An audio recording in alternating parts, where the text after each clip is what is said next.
Oi, pessoal, tudo bem com vocês? Espero que sim. Bom, nosso objetivo aqui é estudar o dito curso da vida no mundo espiritual, que são as 13 obras de André Luiz a respeito desse tema. É um curso muito extenso, mas que quando a gente chega ao fim, o conhecimento que nós temos a respeito da nossa doutrina é imenso. São informações que a gente não encontra em outro lugar. A Vida no Mundo Espiritual, de André Luiz. Uma saga aí de 13 livros, um melhor do que o outro. E se Deus quiser, nós vamos iniciar agora e vamos chegar aí até o fim. Não nesse ano, porque como eu disse, é longo. Vamos levar aí uns 2 anos. E qual é o primeiro livro dessa saga? Você conhece? Sim, Nosso Lar. Todo mundo já leu Nosso Lar, né? As pessoas leem Nosso Lar. Mas o que acontece depois do Nosso Lar? As pessoas param. Algumas, né, mais corajosas vão ler Mensageiros, chegam até Missionários e param. E nós temos 13 livros fantásticos. Esse curso aqui eu já dei, né, presencial. Tive uma turma aí de vários formados em André Luiz. Foi muito bacana. Pergunte aí para quem estudou. Foi uma experiência incrível. E eu entendo que esse curso presencial, talvez as pessoas tenham dificuldades por conta do horário, da distância, do dia. Mas agora, com essa possibilidade de estudarmos aqui através dessa aula virtual, fica mais fácil, porque a gente pode assistir em qualquer horário, né, lavando uma louça. E aí resolvi então dar novamente o curso de André Luiz, A Vida no Mundo Espiritual. Acho que vai ser muito bacana e assim, é bom para mim, né? Eu fico feliz em estar relembrando esses assuntos, em estudar sempre, porque estudar a nossa doutrina nunca é demais. Nunca é demais, porque a gente sempre aprende uma coisa nova, né? Então, com a permissão de Deus, vamos começar agora a vida no mundo espiritual. Camila, eu já li os livros Nosso Lar e todos os outros. Eu fiz o curso com você. Mesmo assim, assista esses vídeos. Porque, como eu disse, sempre tem uma informação nova. A gente precisa relembrar as histórias. São tantos livros, são 13. A gente não conseguiu gravar tudo. E aí a gente vai relembrando tudo. Bom, então, vamos iniciar. São 13. Já falei isso, né? São 13. Quais são? Nosso Lar é o primeiro, nós vamos começar por ele. Em seguida, os Mensageiros, que é ótimo. Tô doida para chegar nele. Missionários da Luz, Obreiros da Vida Eterna, No Mundo Maior, Libertação, Entre a Terra e o Céu, Nos Domínios da Mediunidade, Ação e Reação. Estão lembrados de todos? Não estão. Vocês não estão lembrados de todos, não. Vamos estudar de novo. Eu não estou lembrada de todas as histórias. E aí nós chegamos em 2 bem difíceis. Evolução em 2 Mundos e Mecanismos da Mediunidade. Esses 2 são livros diferentes. São livros que a gente precisa de um pouco de conhecimento de física, de química. Quando a gente chegar nele, a gente se preocupa com isso. Mas bom, e finalizamos com Sexo e Destino, que é um dos melhores, na minha opinião. E A Vida Continua, que até virou filme, né? Bom, o objetivo do nosso curso é conhecer esses livros maravilhosos de André Luiz, que são um complemento realmente das obras básicas. Eu chamo de complemento das obras básicas, assim, sem problemas. E vamos começar por Nosso Lar. E como é que vai ser o nosso formato aqui? São 50 capítulos. São capítulos bem curtos. Em cada aula, nós vamos estudar 5 capítulos, totalizando aí 10 aulas. Certo? Beleza. Nosso Lar, vamos começar por ele. Ele foi ditado pelo espírito André Luiz e psicografado por Chico Xavier, publicado em 1944. Foi considerada a obra espírita mais importante do século XX. Gente, esse livro ele é inovador. As revelações tecnológicas dele. A gente vai lendo aqui e vocês vão percebendo as inovações tecnológicas que tem. E se lembre que foi publicado em 1944. Nesse livro aqui a gente vê projeções, projeção do ministro tal. Hoje a gente tem data show, hoje nós temos. Mas em 1944, as pessoas achavam que Chico Xavier estava louco, que era a hora dele se aposentar. Muitos espíritas, inclusive. Achava que Chico estava ficando tadinho. Velhinho já. E ele estava novo pra caramba. Incrível esse livro. E ela foi adaptada aos cinemas em 2010. Camila, eu já vi o filme. Posso dispensar a leitura do livro? Não, porque são muito diferentes. Os filmes, né, o filme, ele foi feito para o público não espírita. Entender mais ou menos como é que é essa vida no mundo espiritual. Então, nós temos muitas informações divergentes. No filme, Emmanuel é até um dos ministros, se eu não me engano. Isso não tem nada a ver com o livro. Então, o livro, né, ele é de estudo obrigatório. E o nome André Luiz? Não é o nome verdadeiro do André Luiz, né? Ele se utilizou dessa nomenclatura. Era o nome do irmão do Chico Xavier, né? Ele tinha um irmão chamado André Luiz, que ajudava muito ele, inclusive. E o André optou por usar esse nome, porque naquela época tinha tido um grande problema em relação a Humberto de Campos. Chico Xavier psicografou uma obra de Humberto de Campos, e a família dele ainda estava encarnada e não gostou daquilo. Falou que se realmente era Humberto de Campos, que eles tinham que receber então os direitos autorais. E deu um processo jurídico, né, um grande transtorno para Chico Xavier, que a partir daí, né, Humberto de Campos assinou como Irmão X. Então, para evitar esse tipo de problema, porque provavelmente alguns dos familiares de André ainda estariam encarnados, ele adotou esse nome, André Luiz. Muitos especulam quem ele teria sido, né, enquanto encarnado, mas nada foi confirmado ou comprovado, são só especulações. Isso também não tem importância para a obra dele, né? Não tem importância quem ele foi ou deixou de ser. O que importa é esses conhecimentos incríveis que ele nos deixou. Bom, então, logo no início do livro, nós temos uma mensagem de André Luiz maravilhosa, onde nós separamos aqui somente um trechinho, que eu acho assim incrível. Olha essa reflexão que ele traz para a gente. Uma existência é um mato. Um corpo, uma veste. Um século, um dia. Um serviço, uma experiência. Um triunfo, uma aquisição. Uma morte, um sopro renovador. Quantas existências, quantos corpos, quantos séculos, quantos serviços, quantos triunfos, quantas mortes necessitamos ainda? Quantas? Para quê, Camila? Para sermos espíritos puros? Quantos séculos? Quantas provas? Muitos, né, gente? Muitos. Iniciamos então. O início do livro, André já está desencarnado. E ele está num local de sofrimento.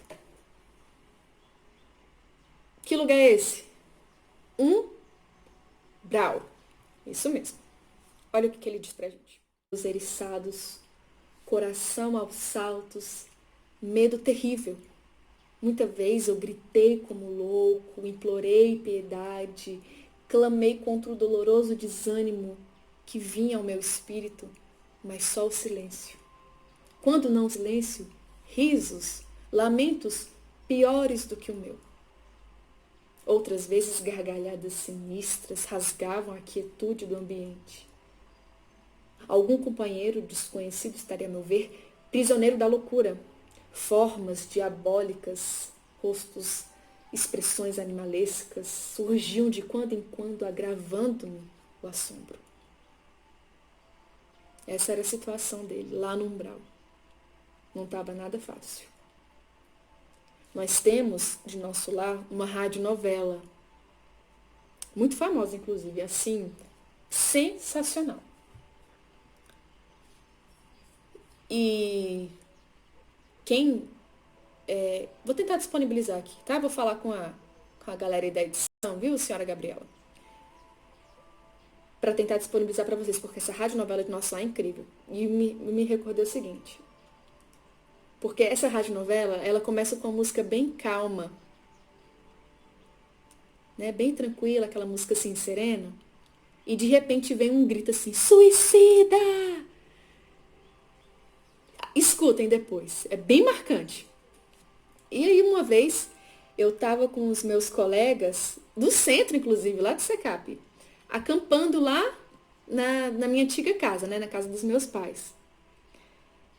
E aí estávamos, né, dentro das nossas barracas, todo mundo e tal. E aí, a minha mãe, né, que adora pregar uma peça, colocou no rádio bem alta essa radionovela. Aí começou com essa musiquinha. Aí a gente foi despertando assim, nossa, música bacana da natureza.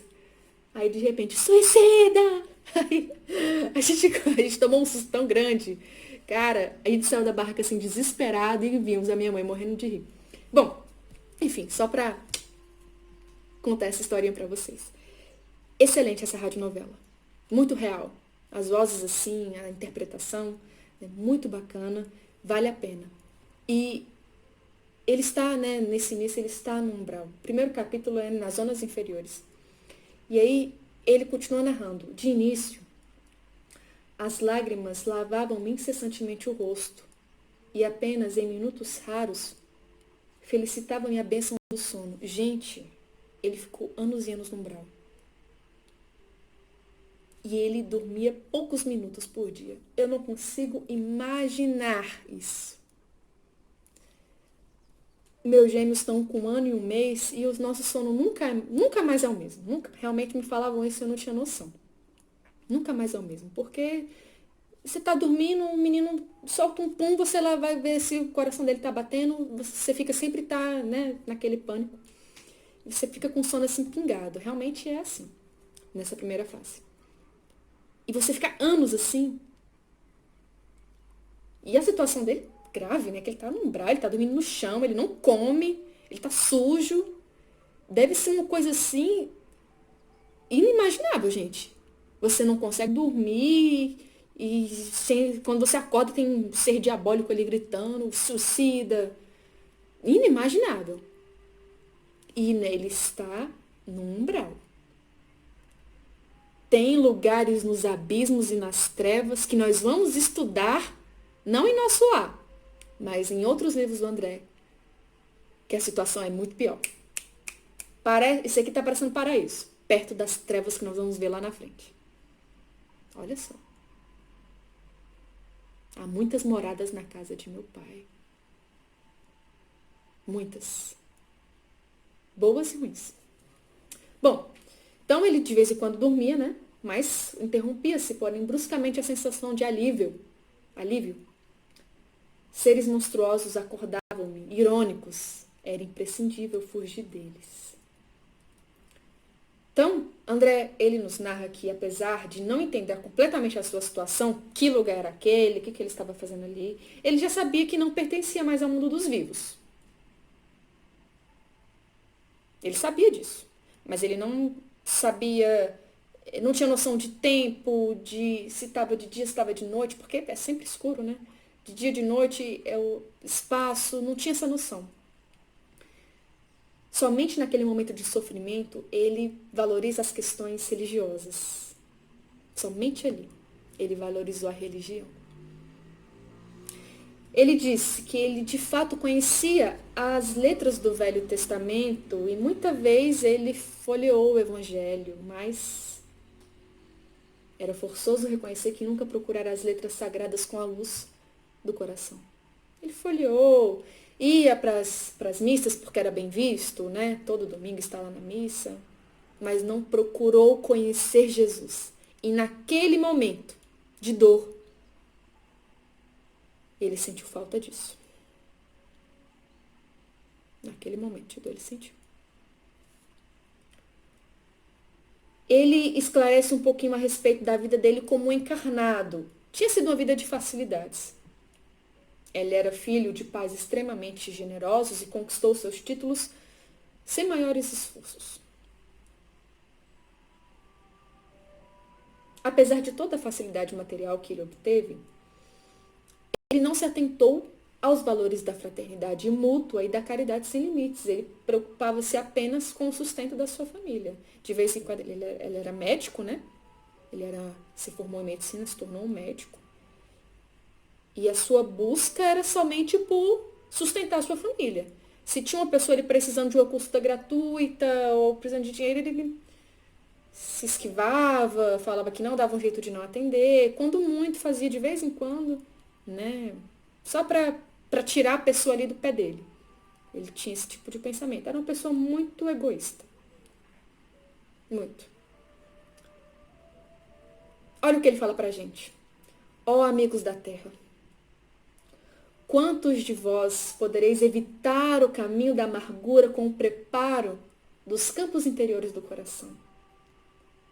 Acendei vossas luzes antes de atravessar a grande sombra, a morte. Buscai a verdade antes que a verdade vos surpreenda. Suai agora para não chorardes depois. Nós podemos evitar esse caminho, nós podemos evitar a ida para o umbral, para as trevas, para o abismo. Podemos, nós sabemos o caminho. E a gente precisa suar.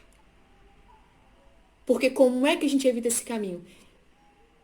Ah, Camila, eu fazendo várias coisas ao mesmo tempo e ajudando aqui, ajudando ali. Gente, o suor, sabe qual que é? É a gente mudar a nós mesmos. Gente, é nós fazermos a reforma íntima.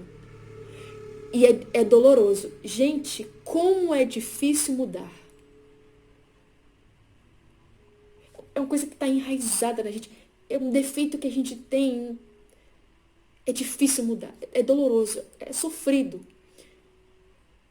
Suai agora, para não chorar depois. É melhor a gente fazer aqui enquanto é tempo. Amanhã podemos não estar mais aqui. E aí? E o que a gente fez de bom? Como é que vão estar as nossas malas? A mala de André estava praticamente vazia. E tinha sido médico. Tinha dinheiro, tinha facilidade material, tinha tudo. E morreu e percebeu que, na verdade, ele não tinha nada. Bom, segundo capítulo, Clarencio. André fala pra gente, persistiam as necessidades fisiológicas sem modificação. E essas necessidades fisiológicas, elas continuam mesmo, gente. Não tem uma mudança assim brusca, absurda. Nós vamos desencarnar, vamos sentir fome, vamos sentir frio, vamos precisar ir ao banheiro.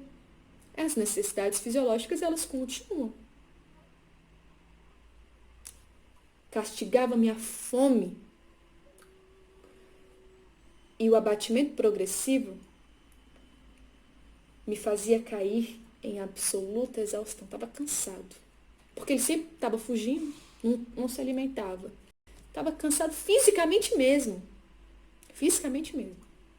De quando em quando deparavam-se-me verduras que me pareciam agrestes em torno de humildes filetes d'água que me atirava sequioso. Devorava as folhas desconhecidas, colocava os lábios a nascente turva, enquanto me permitiam as forças irresistíveis a impelirem-me para a frente. Gente, então, raramente ele se alimentava, de vez em quando via uma verdura agreste ali, rústica, ele comia, via um pouco de lama e tomava ali para tentar saciar a sede, era isso. A vida dele era isso e tentar escapar. Ainda no umbral, ele virava joguete de forças perversas, eles acusavam André de suicida e deixava ele muito intrigado. Chamava infeliz, suicida. Ele dizia, infeliz sim, eu sou infeliz, mas suicida não, não sou suicida. Eu lutei com todas as minhas forças até o último minuto para viver. Eu queria viver. Suicida? Não, não sou suicida. Isso deixava ele muito irritado. Eu era tudo, mas suicida não sou. Após tantos sofrimentos, André lembrou que devia existir um autor da vida. Não é possível. Eu sou filho de Deus. Eu sou gente. Não é possível que eu estou abandonado, pensou André. E aí ele se ajoelhou e orou. Orou, orou, orou. Não sabe quantas horas durou aquela oração. Chorando. Era uma prece muito sentida. Era uma prece verdadeira. Ele nos fala que é preciso haver sofrido muito para entender todas as misteriosas belezas da oração. É necessário haver conhecido o remorso, a humilhação, a extrema desventura para tomar com eficácia o sublime elixir de esperança. Foi nesse instante que as neblinas espessas se dissiparam e alguém surgiu emissário dos céus. Um velhinho simpático me sorriu paternalmente. Era quem? Clarencio.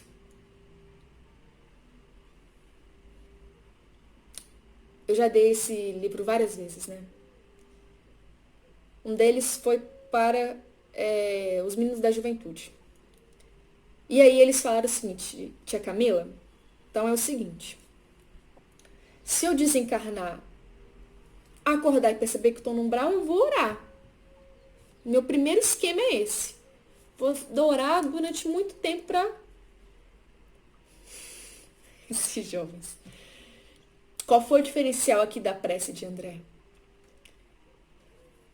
Porque ela foi feita com o coração. E ele estava realmente arrependido e com desejo de mudança. Esse foi o diferencial. Não foram palavras assim proferidas ao vento. Isso fez diferença. Né?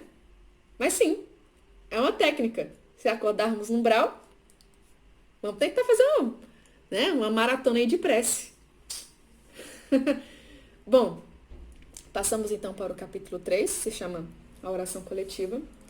E André, ele tem o seu primeiro contato com o nosso lar. Ele é encaminhado por Clarencio e outros 2 enfermeiros, eles entram lá. E quando André atravessa os portões, ele se admira com uma luz amarela, laranja, muito brilhante. Ele fica admirado com aquilo, ele pergunta a um dos enfermeiros o que era aquilo, que luz era aquela, de onde que vinha. E o enfermeiro fala, meu amigo, isso é o sol.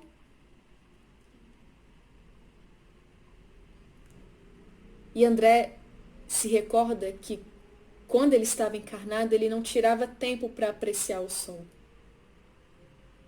Não tirava. E você? Tem tirado um tempinho para observar o sol? Para meditar em torno da grandeza dele?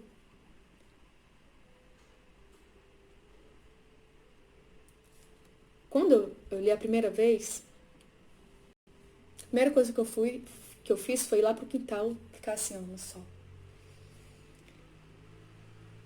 E agora,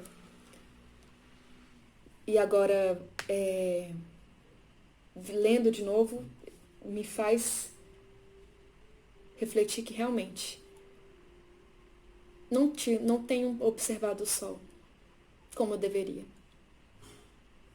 Por isso que é bom a gente ler e reler, gente. São comportamentos que a gente deixa lá no esquecimento. Missão para nós. Observar o sol.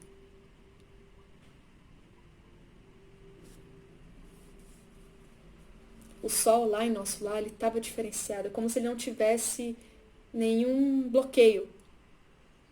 Como se estivesse com a sua luz completamente viva, se tornando mais bonito e mais brilhante. Ele, então, é conduzido ao hospital e os enfermeiros dão água e sopa para ele. E ele achou, assim, uma delícia, né? Para quem estava só comendo lama, achou aquela sopinha maravilhosa.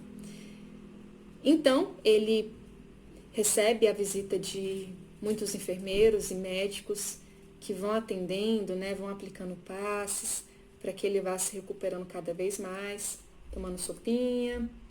E aí ele tem a oportunidade de participar do chamado crepúsculo. O que é o crepúsculo? É onde todos os núcleos de trabalho de nosso lar se juntam à governadoria para proferir uma oração. Acontecia no finalzinho da tarde e é um momento muito especial, muito assim, único. E André observou que estava acontecendo algo de diferente e ele, ainda, né, debilitado, mas quis se levantar para poder participar daquele momento. Então ele faz isso, ele, acompanhado de um enfermeiro, ele se levanta e vai lá junto com as outras pessoas orar.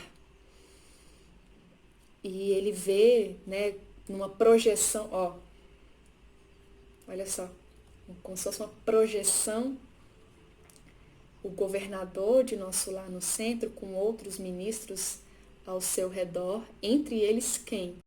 Clarencio. Clarencio era ministro de nosso lar, estava lá com ele. E começaram a cantar uma música lindíssima. Vamos ver o que ele narra. Aquela melodia renovava minhas energias profundas.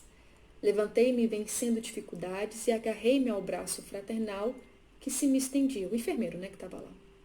Seguindo vacilante, cheguei ao enorme salão, onde numerosa assembleia meditava em silêncio, profundamente recolhida.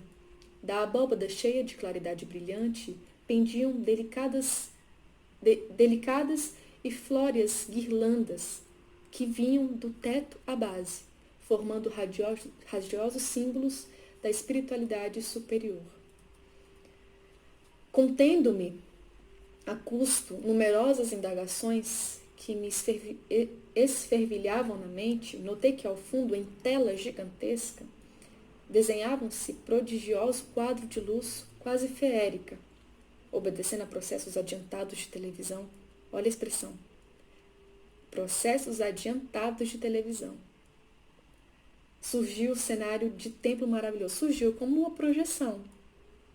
Como nós temos hoje, né, data show e outras coisas mais. Mas lá em 1944 era quase que impossível imaginar algo assim. Sentado em lugar de destaque, um ancião coroado de luz fixava o alto, era o governador, em atitude de prece, envergando alva túnica de irradiações resplandecentes. E aí, né, estavam com o governador os ministros, eles começam a cantar, formam um grande coração azul, que depois se tornam pétalas, que caem sobre todos ali e ao toque na pele, eles somem essas pétalas. É uma coisa incrível. Coloquei aqui uma grande parte da fala de André, pode ter ficado até um pouco chato ou confuso, mas para a gente ter a dimensão do que acontecia ali. Ao fim dessa prece, as pessoas elas se sentiam renovadas. Quando eu estava na juventude, o tio Ricardo, que era meu professor na época, falou para a gente fazer uma experiência. Todos os dias, quando fosse 6 da tarde, a gente ficasse em oração para tentar sintonizar com o crepúsculo que estaria acontecendo com o nosso lar. E assim nós fizemos. E foi uma experiência bem bacana. Fica aí também a sugestão para quem quiser 6 da tarde acontece o crepúsculo em nosso lar e a gente pode, né, sintonizar com ele também. É muito bom. Vou tentar fazer essa semana também, se os gêmeos deixarem. Fazer a experiência. E relato aqui semana que vem. Bom, o quarto capítulo se chama Um Médico Espiritual. Aqui André Luiz tem a oportunidade de conhecer um médico espiritual, ele vem acompanhado de Clarencio, né? Chamado Henrique de Luna. E aí ele analisa André e tal, e fala assim, é uma pena que tenha vindo pelo suicídio. Peraí, André fala o quê? Suicida? Eu? Não. Ele se lembrou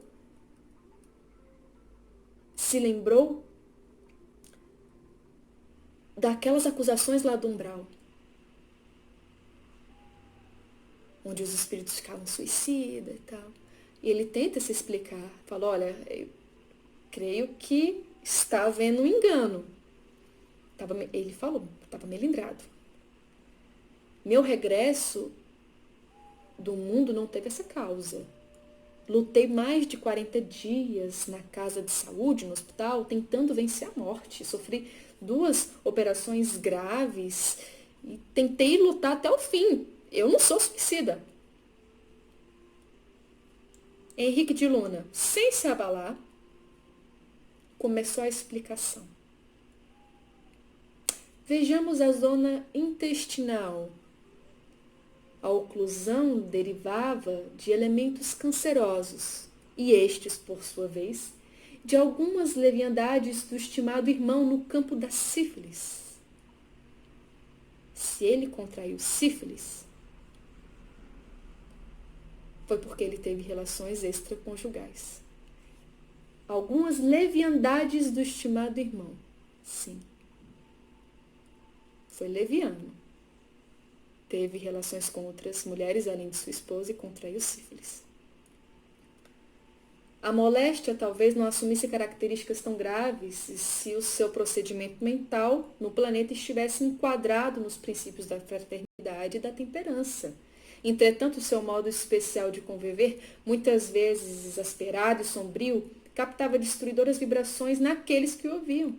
Nunca imaginou que a cólera fosse manancial de forças negativas para nós mesmos? A ausência de autodomínio, a inadvertência no trato com os semelhantes, aos quais muitas vezes ofendeu sem refletir, conduziam-no frequentemente à esfera dos seres doentes inferiores. Tal circunstância agravou de muito o seu estado físico. Você foi leviano, contraiu sífilis, e talvez a moléstia não ficasse tão grave se você fosse uma pessoa diferente. Você nunca imaginou que a cólera pudesse agravar o seu estado de saúde, a intemperança, a sua forma de falar com os outros, essa vibração negativa? Gente, vejam aí. Esses acessos de raiva, essa angústia muitas vezes que a gente fica remoendo a situação, faz mal não só para o nosso espírito, faz mal para o nosso corpo físico mesmo. Isso tem estudos. Tem um estudo de uma universidade americana que fala que esse tipo de comportamento nosso, de tristeza, de mágoa, causa doença mesmo. Causa doença. Por isso que nós temos que nos observar.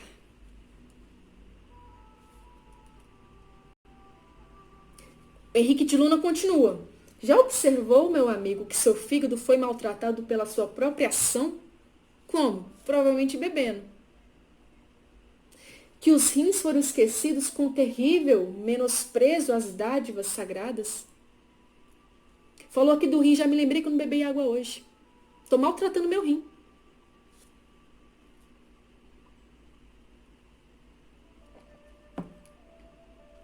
Nós precisamos cuidar desse corpo, gente. A única vez que eu bebi água mesmo, assim, foi quando eu fiz uma aposta com a minha mãe. Tirando isso. Tá vendo? Esses alertas são todos pra mim. Por isso que eu gosto de estudar a doutrina. Por isso que eu gosto de dar aula. Que me obriga a estudar e eu relembro o que eu preciso melhorar na minha vida, que são tantas coisas. não poderia supor no outro tempo que me seriam pedidas contas de episódios simples que costumava considerar como fatos sem maior significação. Isso André refletiu. Conceituar até ali os erros humanos segundo os preceitos da criminologia. Ou seja, eu achava que criminoso era aquele que roubava, que matava. Agora, esses episódios que não tinham importância nenhuma para mim, de beber, de comer em excesso, não cuidar do corpo físico, não fazer atividade, contrair doenças venéreas, me causou um suicídio. Me tornou um criminoso. Que a gente acha que é crime somente isso. Roubar, matar. E não, gente. Olha só. Não cuidar do nosso corpo, aos olhos de Deus, é crime também. Contra nós mesmos. Nós somos os maiores prejudicados. E André descobre isso da maneira mais dolorosa possível. Com essas afirmações, André percebe que realmente, de fato, ele havia sido suicida. E isso causava nele um arrependimento tão grande. Como ele queria voltar atrás. Como ele queria voltar atrás. E se alimentar melhor, não fumar, não beber. Mas já era tarde, né? Bom, capítulo 5, recebendo assistência, André conhece Lísias. Personagem importantíssimo que vai acompanhar André durante muito tempo. Um enfermeiro muito dedicado e atencioso, e ele revela mais detalhes da condição de André e fala a respeito da dimensão do socorro de nosso lar. Porque André fica constrangido, né? Ele fala... Lísias olha o corpo dele e fala, você sabe porque você desencarnou? E André fica constrangido, fala assim, o médico Henrique de Luna falou que eu devo isso a mim mesmo e tal. E Lísias, para tentar amenizar a situação, diz, na turma de 80 enfermos que eu atendo, 57 se encontram nas condições iguais às suas. Suicidas também. 57. De 80, 57 vêm como suicidas. Por essas situações, né, de má alimentação, cólera, né? E talvez ignore que existem por aqui os mutilados. Já pensou nisso? Sabe que o homem previdente que gastou os olhos no mal aqui comparece de órbitas vazias? Que o malfeitor interessado em utilizar o dom da locomoção fácil nos atos criminosos experimenta a desolação da paralisia quando não é recolhido aqui absolutamente sem pernas? Que os pobres coitados, obsediados nas aberrações sexuais, costumam chegar em extrema loucura? Já pensou nisso? Tipo assim, a sua situação é ruim, sim. Mas tem gente aqui numa situação muito pior.